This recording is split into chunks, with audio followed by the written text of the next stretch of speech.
নারীকে নষ্ট বলার অধিকার কোনো পুরুষের নেই, কারণ কোনো পুরুষের স্পর্শ ছাড়া কোনো নারী নষ্ট হয় না। নিজে প্রেম করে বিয়ে করলে শুনতে হয় বাবা মার কথা না শুনে বিয়ে করেছে, চরিত্রহীন কুলাঙ্গার মেয়ে। আর বাবা মার দেখা বড়লোক ছেলেকে বিয়ে করলে শুনতে হয় মেয়েটা টাকার লোভে বিয়ে করেছে।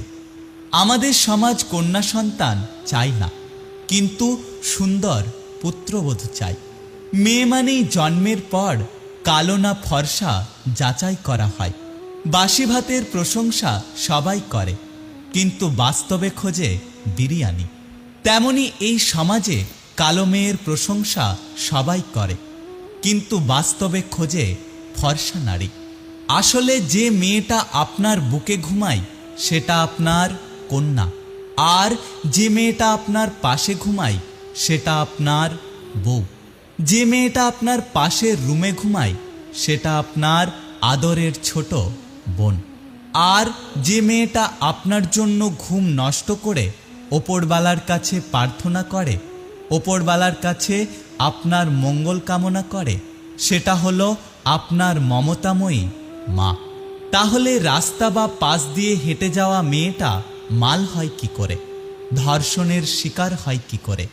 আপনার পাশ দিয়ে হেঁটে যাওয়া মেয়েটাও তো কোনো না কোনো পরিবারের আদরের মেয়ে, কারো ভালোবাসার মানুষ, কোনো না কোনো ভাইয়ের বোন। তাই সকলকেই অনুরোধ করছি, কোনো মেয়েকে বাজে কথা বা বাজে মন্তব্য করবেন না।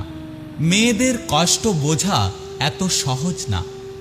আসলে তাদের সেই বাড়িতেই জায়গা হয় না যেই বাড়িতে তারা জন্ম নেয়। মানুষ বড়লোক হলে ভুলে যায় যে সেও একদিন গরিব ছিল, শিক্ষক হলে ভুলে যায় যে সেও একদিন ছাত্র ছিল। তেমনি অধিকাংশ মায়েরা শাশুড়ি হলে ভুলে যায় যে তারাও একদিন বৌমা ছিল। একটা মেয়ে যে বাপের বাড়িতে এত আদরে থাকতো, সে কোনো রান্না করতে পারত না, কিন্তু শ্বশুর বাড়িতে গিয়ে সেই মেয়েটাই সেরা রাঁধুনি হয়ে ওঠে। ফ্যামিলির দিকে তাকিয়ে নিজের সব ইচ্ছে আশাগুলোকে বিসর্জন দেয়। আসলে কি জানেন তো, একটা মেয়ের মাঝে সব সময় সব গুণ খুঁজতে নেই।